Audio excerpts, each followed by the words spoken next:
Si en el editorial de la semana pasada hablé sobre el abandono del Indalo, principalmente por parte de la administración local, esta semana continúa la serie de edificios abandonados por el Ayuntamiento de Almería, porque por lo que parece, la cultura y las tradiciones de la región les importa un pimiento, por supuesto, almeriense. En esta ocasión me refiero a la casa taller del pintor, escultor, arqueólogo, escritor, crítico y fotógrafo almeriense Jesús de Perceval, académico, numerario de la Real Academia de Bellas Artes de San Fernando de Madrid, hijo predilecto de la ciudad de Almería y considerado uno de los grandes artistas almerienses de todos los tiempos. Y para que veáis que Perceval guarda relación con el editorial de la semana pasada, este artista creó y adoptó el Indalo, como lo conocemos ahora, como símbolo y bandera de un movimiento intelectual y pictórico denominado Movimiento Indaliano. ¿Lo conocíais? Sé que es un poco rollo lo que acabo de explicar, pero no viene mal recordar que grandes personajes tenemos en Almería y que olvidados están todos ellos por las administraciones públicas. Como dijo Mar Perceval, hija del artista,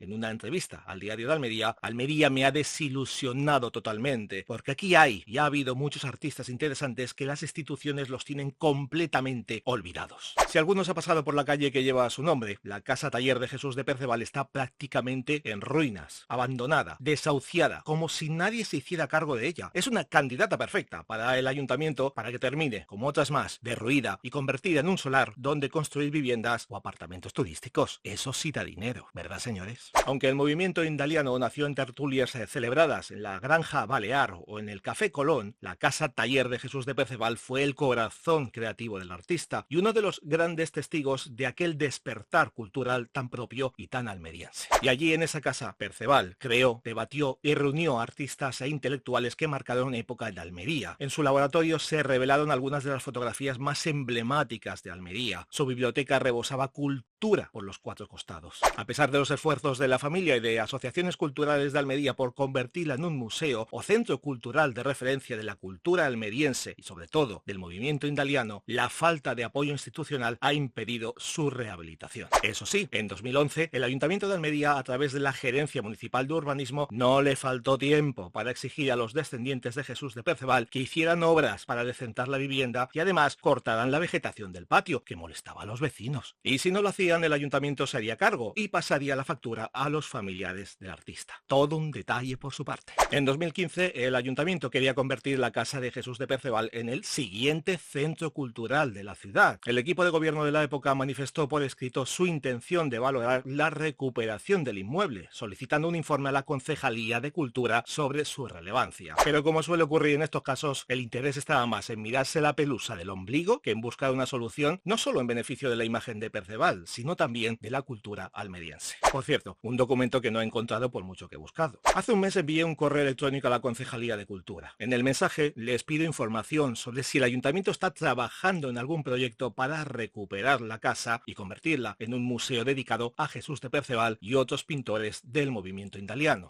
Y su respuesta ha sido ninguna. No contestan, no están por la labor. Claro que es algo muy habitual, no recibir respuesta. No es la primera vez, tampoco será la última, ni a mí, ni a mis compañeros periodistas, ni a los ciudadanos de Almería. En este año 2025 se cumplen 110 años del nacimiento de Jesús de Perceval y 40 años de su fallecimiento el 3 de octubre de 1985. Y aunque haya una sala con su nombre en el Museo de Arte de Almería y se hayan realizado apenas 5 exposiciones sobre su obra en 4 décadas, Jesús de Perceval, al igual que la gran mayoría de personajes ilustres de Almería, siguen olvidados por parte del Ayuntamiento de Almería. Desterrados de su propia tierra, desahuciados en el olvido de la historia de esta ciudad y provincia. Señores políticos, alcaldesa de la capital, María del Mar Vázquez, concejal de Cultura, Diego Cruz, concejala de Urbanismo, Eloísa Cabrera. Ustedes sabrán lo que están haciendo con aquellos que llevaron el nombre de Almería por España y por el mundo. Hoy les daría vergüenza mirarlos a los ojos, viendo lo que han hecho y lo que siguen haciendo por su historia, su imagen y su legado a la ciudad y a la provincia de Almería. Nada, absolutamente nada. Y lo peor de todo es que parecen vanagloriarse de ello. Y ahora, noticias.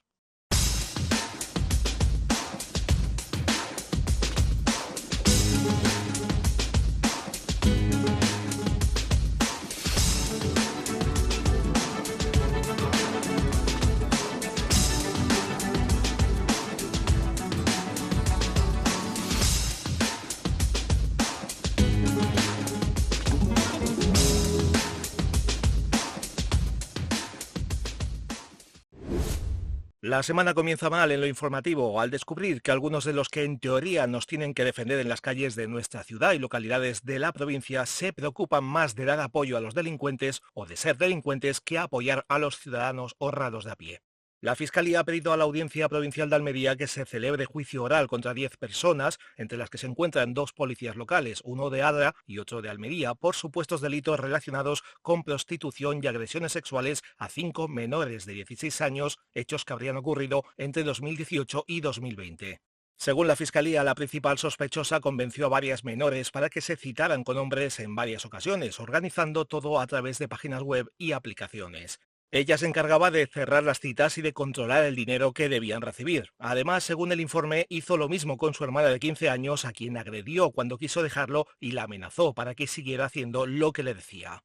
A raíz de estos hechos, las víctimas se encuentran en un estado psicológico importante de ansiedad y depresión con muy baja autoestima y síntomas positivos del trastorno de estrés postraumático.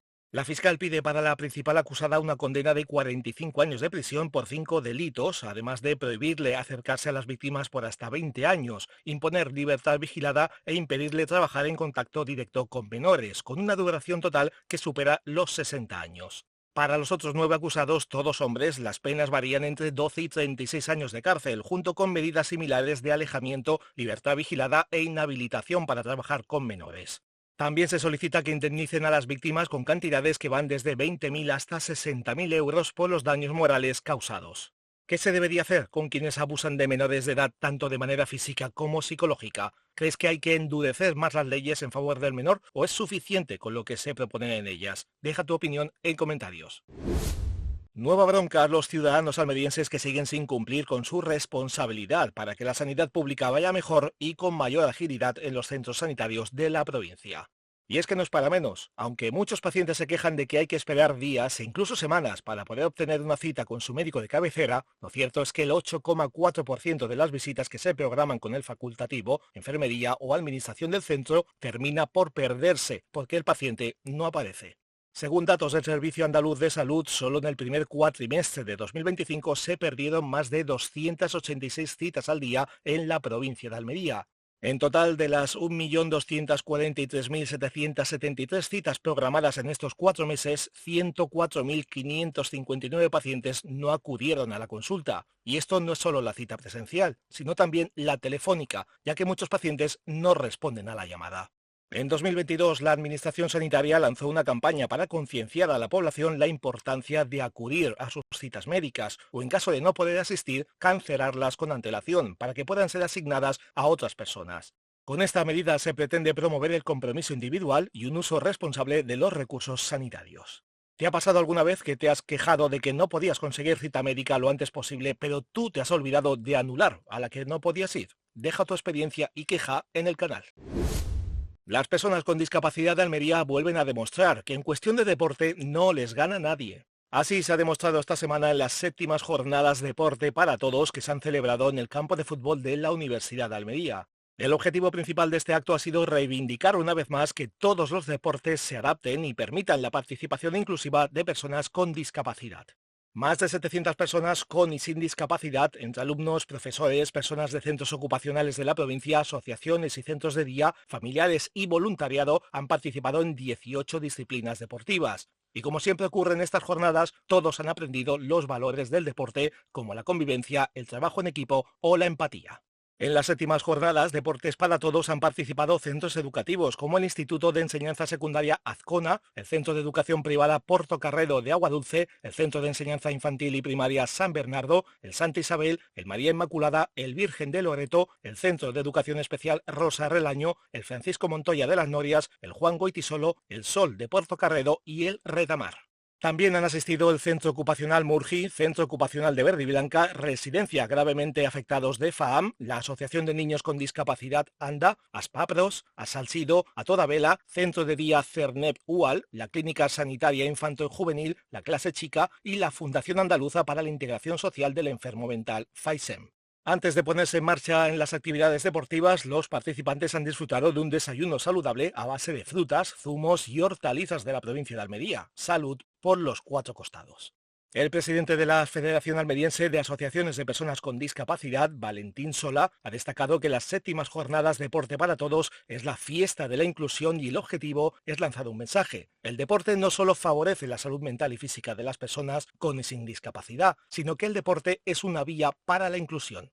José Carlos Tejada, presidente de Depoadap, ha señalado que aún queda mucho camino por recorrer. Ha añadido que hay que seguir superando barreras y a través del deporte conseguir una inclusión real y seguir trabajando para que en el deporte real entren personas con discapacidad. ¿Qué te parecen estas jornadas para dar mayor visibilidad al deporte inclusivo en la sociedad almeriense? ¿Crees que aún queda mucho por hacer también a nivel deportivo? Te leo en comentarios.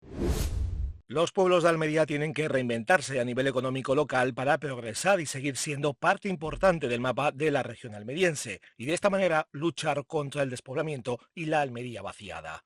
Pero para eso necesitan ayuda, una ayuda que viene en forma de jornadas de la mano de la Universidad de Almería y la Fundación Pública Andaluza Andalucía Emprende. Este miércoles 21 de mayo, la localidad de Lubrién ha acogido las jornadas Marca Pueblo Emprende, con el objetivo de encontrar soluciones reales y aplicables para revitalizar la economía rural. La pregunta que ha centrado estas jornadas ha sido cómo reactivar la economía rural. Para ello se ha presentado un ejemplo práctico, la fábrica de yogur de leche de cabra del propio municipio lubrinense. Una instalación que cerró hace años y que ahora se quiere recuperar para generar empleo y dar valor a un recurso abundante en la zona, la leche caprina, una materia prima con gran proyección económica. Durante el encuentro se ha analizado cómo poner en marcha este tipo de proyectos productivos, poniendo como ejemplo el éxito de empresas asentadas en Lubrién. También se han abordado estrategias de marketing, distribución y promoción, demostrando que el emprendimiento puede ser una herramienta clave para transformar la realidad de muchos pueblos almerienses. Pueblos que, según la Universidad de Almería, cuentan con recursos e infraestructuras con un gran potencial para generar producción y empleo en estas zonas afectadas por la despoblación. ¿Eres de los que ya han emprendido algún negocio en tu localidad? ¿Qué tal te va? ¿O estás pensando en reactivar la economía local de tu pueblo? ¿Qué tienes en mente? ¿Cómo lo vas a hacer? Escribe en los comentarios del canal. Quizás encuentres la ayuda que necesitas para hacerlo. Si ya estás pensando en las vacaciones de verano y ya sabes que vas a venir a Almería a disfrutar de ellas, la web de reseñas de viajes TripAdvisor te recomienda estos lugares imprescindibles que debes visitar sí o sí en tu estancia en la región. En primer lugar, imprescindible para sentirte un verdadero rey o reina de Almería es visitar la Alcazaba. Construida por Abderramán III en el siglo X, vas a poder ver sus 3 recintos amurallados, 2 de origen musulmán y 1 cristiano, que te llevarán a un viaje histórico desde la época andalusí hasta la Reconquista. Destacan sus jardines inspirados en la Alhambra y la Torre del Homenaje. Desde aquí disfrutarás de vistas panorámicas de la ciudad, el mar Mediterráneo y las montañas. Tendrás la oportunidad de explorar restos arqueológicos como aljibes, baños y la ermita de San Juan. La Alcazaba ha sido escenario de películas como Juego de Tronos o Indiana Jones, fusionando historia y cine. En segundo lugar, la Catedral de la Encarnación. Construida entre 1524 y 1562, es mucho más que un templo. Se levantó como iglesia fortaleza tras el terremoto de 1522 para proteger a la ciudad de los frecuentes ataques piratas. Su arquitectura mezcla estilos gótico, renacentista y barroco, y en su interior destacan capillas como la del Santo Cristo de la Escucha, obras de arte sacro y un claustro neoclásico. Es uno de los grandes símbolos del cambio histórico que vivió Almería tras la Reconquista.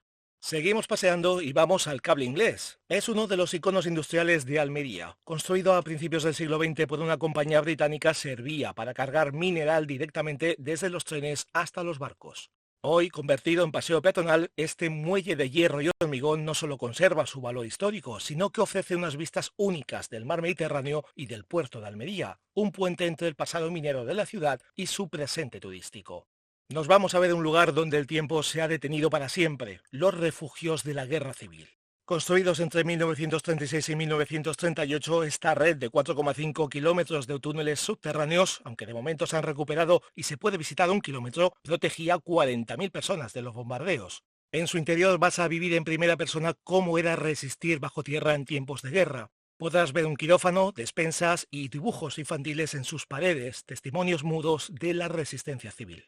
En último lugar, la Casa del Cine. Ubicada en el Cortijo Romero, esta antigua casa señorial, rehabilitada en 2011 como museo, rinde homenaje al legado cinematográfico de Almería, escenario de más de 500 películas como Lawrence de Arabia, El bueno, el feo y el malo o Indiana Jones, entre otras películas y series. Un dato a tener en cuenta también para los amantes de los Beatles: John Lennon vivió en Cortijo Romero durante su paso por Almería en 1966, cuando rodó la película Cómo gané la guerra y compuso parte de Strawberry Fields Forever. Desde luego que hay cientos, por no decir miles de lugares que visitar por toda la provincia de Almería y que te dejarán con la boca abierta. Solo tienes que entrar en internet a la web de turismo de Almería, o si ya estás en la ciudad, acercarte a la oficina de turismo y que te aconsejen qué más puedes visitar durante tus vacaciones. Ya sabes, en Almería tienes tu casa. Te esperamos. Llegamos al final de la edición de esta semana. Si ha faltado algo de interés, coméntalo. Dale like si te gusta lo que hago, suscríbete si no lo has hecho ya y comparte el vídeo. Así apoyas al canal, le das más visibilidad y en un futuro se podrán hacer más cosas. Si quieres proponer temas que interesen o denunciar algo que perjudique a la vida diaria de la capital o de alguna localidad de la provincia, hazlo llegar con pruebas y se enviará a quien corresponda esperando su respuesta. Si no contestan la denuncia, se publicará en la siguiente edición.